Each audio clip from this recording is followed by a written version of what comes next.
off like this conversation, it's like it's you and Michael the entire time figuring it out, right? And then there's a famous book out there called Who Not How, right? You don't know everything in a business. So you got to go hire and delegate and use leverage of people to go and really start scaling the organization. So who are some of the most important hires throughout that process? If you want to call them out and just let us know like how you go hire that first person into an organization that started to help you guys grow the business. Yeah, I mean, hiring anyone that tells you they got that figured out, I call bullshit immediately. Uh, that is, I think that it's almost like, and maybe not baseball. It's like you want to win more than you lose, but you're gonna lose. And it's just, not even on the. It's anyways. That's a process that is. I'm always fascinated to learn more about it. We went and hired very early on. He's now our VP of production. Um, he came over. He was our vendor for all of our packaging. And he had a great attitude. And he was like, man, if this guy loves to sell packaging, and he ran this pretty big division here in Northern California. Like, if he loves packaging, man, he's going to really love being involved in cold plunging.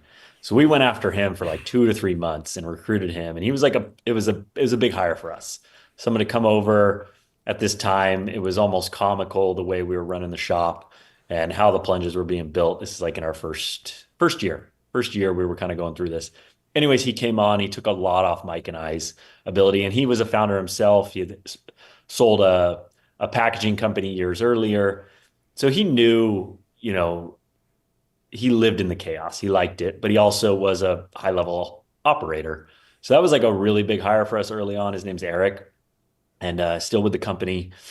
And then even from there, we've hired someone that's now come in at his boss. And Chris Young comes from like a Amazon, Chevron background, oversees all of our supply chain operations, logistics, and he's really professionalized the organization, really got us humming and probably Mike and I's weakest area. So having someone like that can come in that, and it's always the fine line of when they come in because, you want to hire, like I mentioned earlier, I want to hire these professional, like all-star people. Well, sometimes the all-star people aren't super comfortable with total startup mode. Like they want a little more stability than that. And so it's like finding the right moment in the business to bring in the maturity to the business, but also that maturity needs to understand like, hey, there are no systems, not from anyone not trying, but that's just why we brought you in. Like we need you to make them. So there's always a fine line of bringing in like corporate background people to a startup, and we've won some and we lost some there. Our new VP of sales, Anthony Schreiber, he came from Life Fitness, the big Gym equipment. equipment. Yep. And so he came over to us, and again, corporate guy. I knew his tenacity. I was like, I believed that he was gonna dig in, and it's like you got to build this. Like we don't really, there's not as much. There's no infrastructure to what you grew up in. Like how our opportunity here is immense, and he's been incredible. And so for all of those, we've had a couple that come in, it just doesn't fit, Yeah. and so I am always curious on the hiring front, like how to improve that, how to connect deeper with people. And I think one thing we have done that's worked out mostly for us is we do all of our final interviews it's just sauna cold plunging, and it's all done in the I love sauna. that.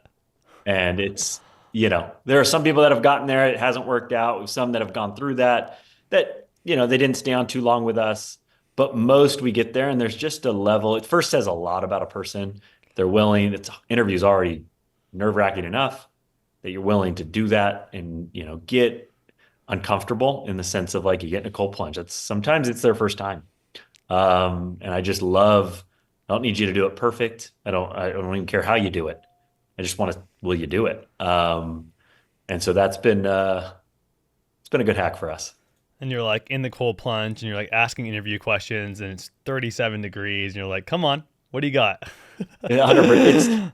We're usually at what, round 3, round 4. So the questions, it more becomes to a little more like just vulnerability. Like we get in the sauna, everyone, you get out of the cold plunge, you feel incredible. You start sweating in the sauna. It's just everyone drops their guard a little bit Yeah. more.